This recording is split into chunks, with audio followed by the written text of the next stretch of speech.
Ask yourself, how resilient am I in my relationships?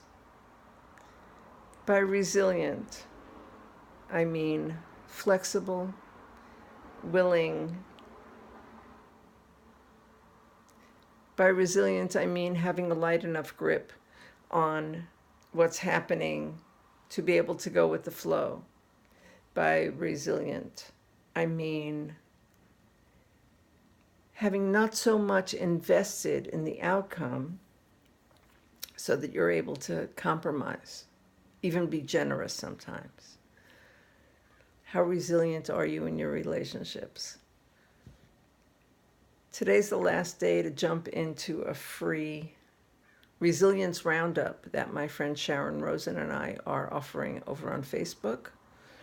You can join until midnight Pacific tonight if you like. It's a free 5-day experience looking at how well we bring ourselves in a resilient way to different areas of life. We started with relationships today, and the conversations have been really deep and powerful, and we're going to move on to resilient health and aging, resilient money life, resilient creativity, resilience in your career. So over the course of the 5 days, we're going to be looking at the jewel of a resilient life through these doorways and windows, through these areas of life that offer us so many opportunities to show up without too much on it, to show up with a light grip on your expectations so that you can change when change is needed, and so you can lighten up when lightening up will help. Not always easy, but so incredibly worth it. I know that I have some very big stories of my own about my expectations of my loved ones and how I have shut down and withdrawn from relationships when I don't get what I think I must have or want from people. And I don't want to do that anymore. I don't want to kick relationships to the curb because I'm not getting my way. One of my mentors told me a long time ago that what I think I should get is likely much smaller and less magnificent than what might come to me if I can just get out of my own frickin' way, to put it bluntly. So my tip for the day is,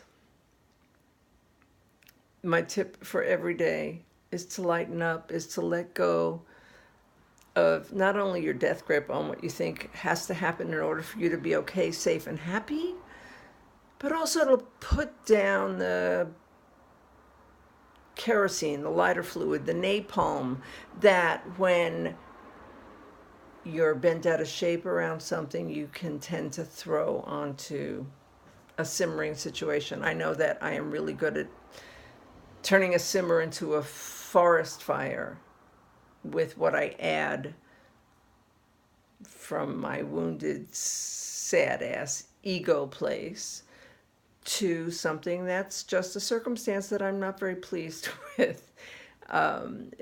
Every moment that I'm not taking myself and my thoughts so seriously is a gift. It's an opening. It's a moment where the light shines in and I can see myself for who and what I really am, and relax in the safety of knowing that nothing outside of me needs to change in order for me to be okay, lighthearted, happy, joyful, and know that I'm safe and in good hands. So that's my tip for today, and we'll see how this technology works. First time I'm trying it. See you tomorrow. I'll put the link to the challenge in the comments. Please join.